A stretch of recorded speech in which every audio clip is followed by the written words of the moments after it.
Olá, novelover! Você viu a novela ontem? Eu sou Esdras, este é mais um vídeo do seu canal sobre teledramaturgia aqui no YouTube. Se você não for por aqui, seja muito bem-vindo. Se também é apaixonado por teledramaturgia e tudo que envolve esse universo, aqui é o seu lugar. Aproveita e já se inscreve no canal. Assim você não perde mais nenhum vídeo a partir de agora.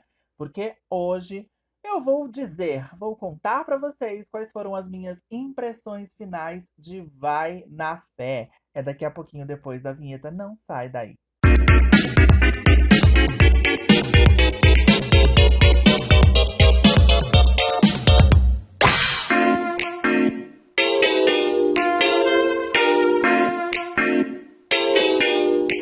No exato momento que está sendo gravado este vídeo, eu acabei de assistir ao último capítulo de Vai na Fé. E num balanço geral, já vou falar o que eu achei positivamente. Gostei bastante. É uma novela que há tempos, como há tempos, eu não parava para assistir e acompanhar absolutamente todos os capítulos religiosamente.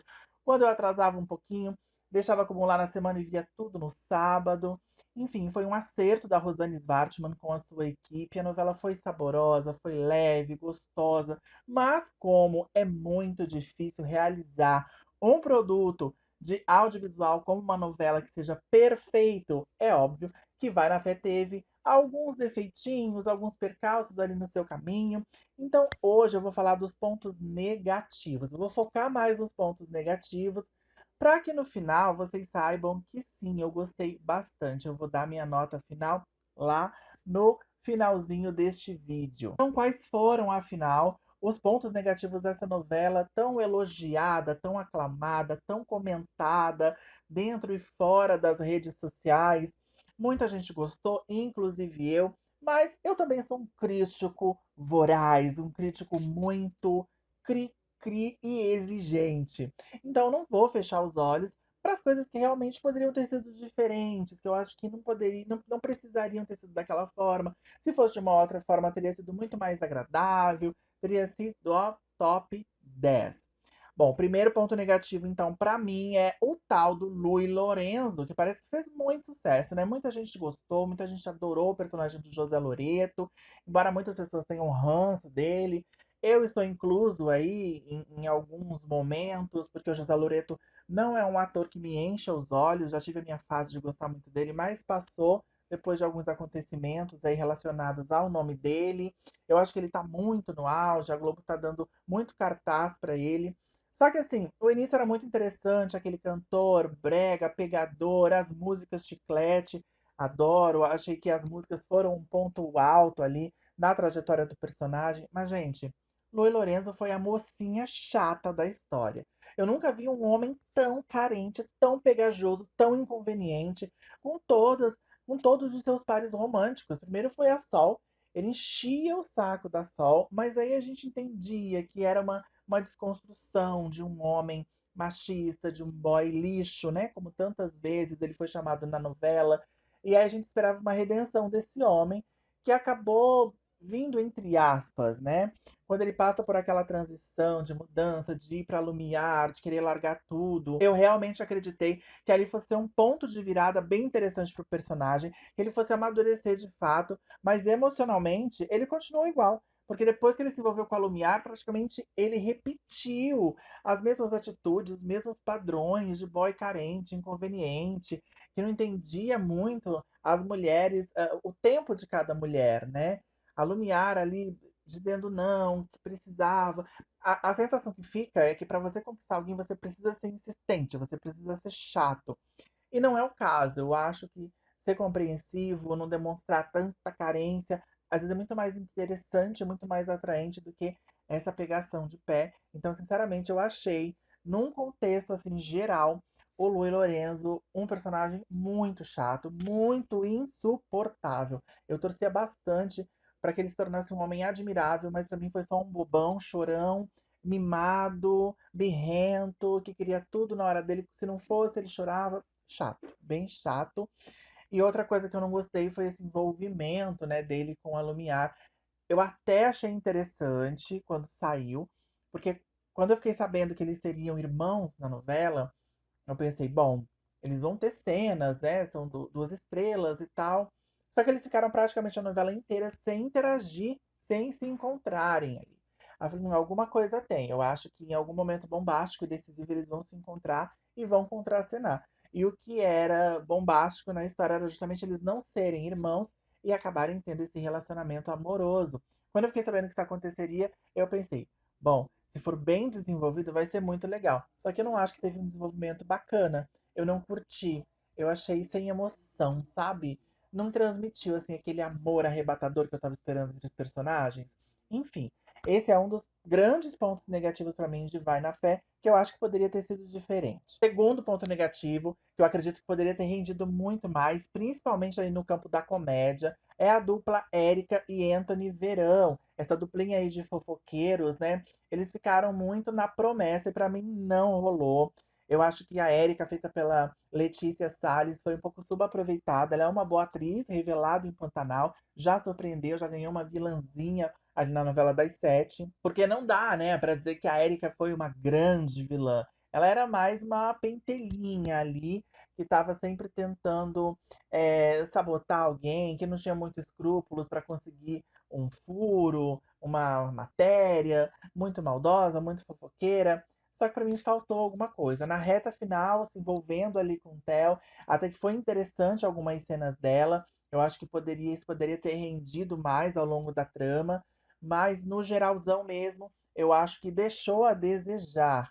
E o Anthony Verão também, eu ah, acho ele um ator fraco. Das novelas anteriores que eu vi dele, ele foi coadjuvante do coadjuvante, nunca brilhou os meus olhos. Quando eu fiquei sabendo que ele faria um personagem de maior destaque, eu pensei, bom, de repente vem uma coisa boa por aí. O personagem tinha muito potencial. Em uma novela como Vai na Fé, que fez inúmeras referências a outras telenovelas, que usou e abusou da metalinguagem, eu acho que faltou ali uma grande referência ao fofoqueiro Theo Pereira, de Império, vivido pelo Paulo Betti. Isso seria sensacional se o Anthony Verão citasse ele em alguns momentos, porque no início, antes dele se revelar uma biba fofoqueira do bem, ele fazia meio que essa linha de Theo Pereira, né? Um pouquinho menos venenoso, mas eu acho que seria incrível essa menção honrosa ao personagem do Agnaldo Silva, que particularmente eu gosto bastante, apesar de muitas críticas, muita gente torceu o nariz para a interpretação do Paulo Betti ali para o Theo Pereira.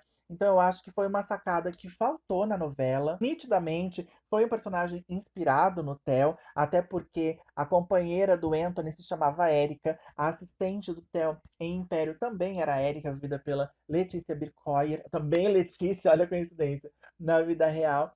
Enfim, eu acho que faltou muito, achei o Anthony muito fraco, em nenhum momento eu acho que ele se destacou, diferente da Érica, que teve alguns momentos ali. Então, a dupla juntos, eu acho que não foi bacana, separados, eles até tiveram mais momentos, mas também não foi aquela coisa, uau, adorei. Então, acho que a dupla deixou um pouquinho a desejar, poderia ter sido melhor. Aí, puxando agora, a terceira coisa que eu não achei muito bacana em Vai na Fé é a Lumiar, a Carolina Dickmann, muito elogiada na sua personagem, acho a personagem muito boa, a composição da Carolina estava ótima como a Lumiar, ela passou bastante essa mulher insegura, que precisava sempre de um homem para validar quem ela era. Porém, os envolvimentos dela, tanto com o Theo quanto com o Lui, para mim, também não foi tão bom. Com o Theo, eu fiquei assim, apavorado, porque eu gosto tanto da personagem, eu gostei tanto da personagem, e o Theo era tão canalha, e aí você vê o nascimento de uma relação, você já fica com o pé atrás. Será que eles vão humanizar o Theo até o fim da trama para ele acabar ficando com a Lumiar? Será que a Lumiar precisa passar por isso para ela finalmente cair em si, entender que ela se envolve com homens que não precisaria, né? Eu entendi a intenção do envolvimento dela com o Theo, mas confesso que me fazia muito mal as cenas dos dois, me enjoava, eu não gostava de ver aquela interação ali. Eu achava uma coisa que pra mim não tinha justificativa, era a Lumiar como uma personagem do bem e de caráter, embora ela tenha cometido atos bastante condenáveis.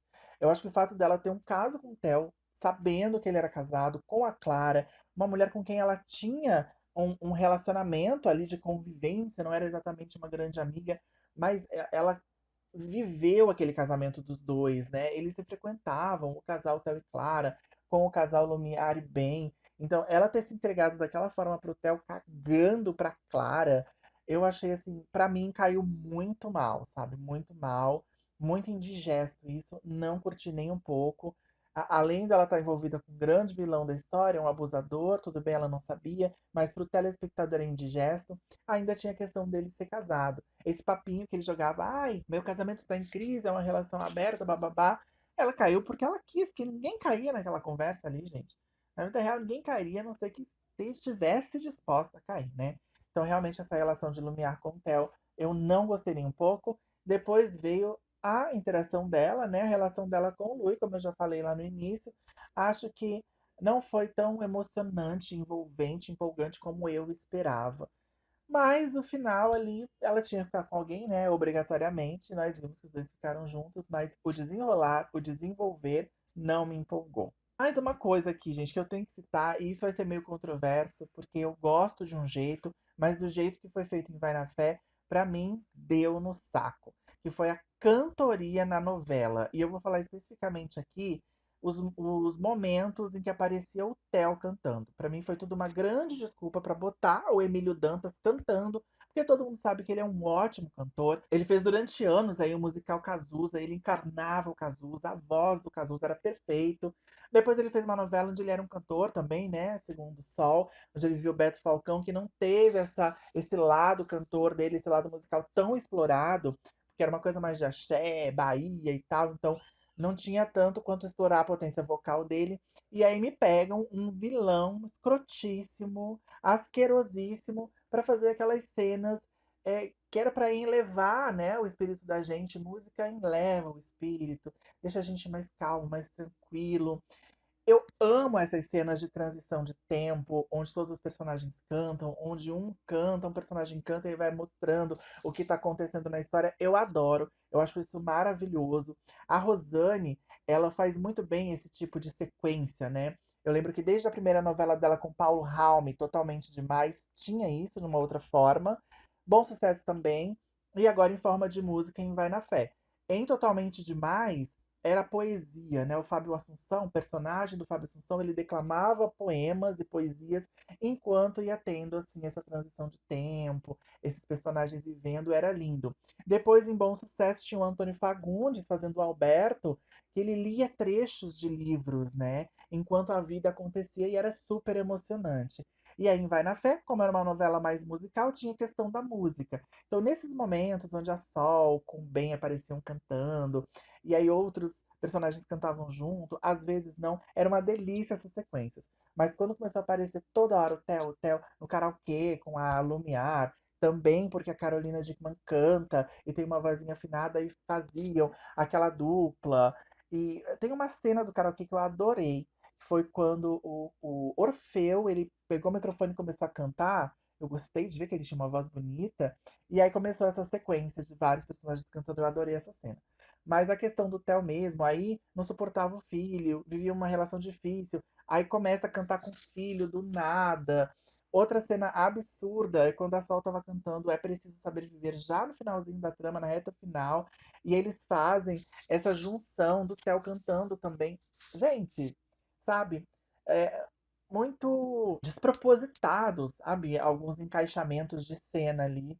Eu acho que deu no saco isso. Até comentei lá no Twitter, foi super curtido meu comentário com relação a isso, porque muita gente também concorda comigo. Então, essa parte musical com o Theo especificamente, eu acho que extrapolou. Deu pra gente pegar um abuso. Outra coisinha que cansou também ao longo da novela, mas aí eles pararam nos últimos meses, eram os monólogos, as cenas teatrais envolvendo a Vilma, geralmente com o Fábio. A primeira vez que isso aconteceu foi maravilhoso, foi no restaurante, quando a luz acabou, que a Érica se descobriu ali como atriz, que queria fazer aquilo da vida. Eu achei lindo. Teve mais uma ou duas vezes que foi bacana, mas aí veio a quarta vez, a terceira vez. Gente, começou a cansar demais. E eles acabaram deixando de lado uma coisa que poderiam incluir na novela inteira, que eu acho que não ia enjoar, que eram as referências às telenovelas, né? A Vilma dizendo o que ela tinha feito na carreira, e sempre aparecia um flashback dela na juventude. Isso foi sensacional. Outras citações também, né? Dela dizendo que foi roubada em alguns papéis. Isso foi maravilhoso e diminuiu bastante ao longo da novela, então eu acho que isso poderia ter sido mais inserido na trama. Porque a gente tá falando do veículo televisão, né, gente? Eu amo teatro, amo, sou apaixonada. Mas acho que cada coisa no seu lugar. Dá pra colocar, assim, teatro dentro de uma novela, até pra incentivar, pra mostrar pro público como é bom? Dá sim, eu acho super válido fazer. Mas quando repete muito, muito, muito, eu acho que, cansa, né? Mas já se fosse telenovela, não. Acho mais dinâmico, mais ágil, mais versátil. É engraçado ouvir os absurdos da Vilma. Então, cansou a parte teatral e deixou a desejar a parte mais de referências a telenovelas que a gente tanto amava. Poderia ter tido muito mais. E um último comentário aqui, um último detalhe, que eu acho que passou despercebido para muita gente, até porque eu vou falar de um coadjuvante dos coadjuvantes, que é o personagem Vicente, vivido pelo Theo Paris, que era um dos alunos ali do ICAIS. O menino começou sendo gay na história, não sei se vocês se lembram. Ele até estava interessado no Vini, né? Que foi o par do Yuri durante um tempo na trama ali. E eu acho que eles até ficaram. E o menino era gay. No final da história, o menino vira hétero. Quando a Isabela, feita pela Clara Serrão, ela vai querer fazer ciúmes ali no namorado Fred, para mostrar que agora o relacionamento é aberto, ela convida o Vicente para sair, ele topa, né? Claramente que era um encontro de romântico, um date, né? Então achei que foi uma falta de atenção na continuidade, mesmo sendo um coadjuvante dos coadjuvantes, eu acho que eles poderiam ter tido um cuidado maior, ou então deixar claro para o público que era mais um personagem bissexual, e não foi o que aconteceu. E falando em bissexualidade, eu não gostei tanto do final do Yuri com a Giga. Eu não esperava isso. Eu achei que o Vini ia voltar nos últimos capítulos e os dois iam ficar juntos, mas não rolou. Na verdade, foi só para ter uma inserção, né, de uma bissexualidade, uma discussão, que eu achei super válida também, que poderia ter sido com outro casal, acho que com a Clara mesmo, né, que no fim ela também era bissexual, mas ficou ali taxada só como lésbica. Mas eu gostaria que o Yuri tivesse terminado com o Vini. No fim, o menino veio, ficou um pouco tempo na trama, foi embora, nunca mais voltou, nunca mais interagiu. Pelo menos se ele tivesse voltado para causar ali um conflito entre o casal. Talvez essas histórias mais secundárias, eu acho que elas tenham ficado esquecidas no churrasco.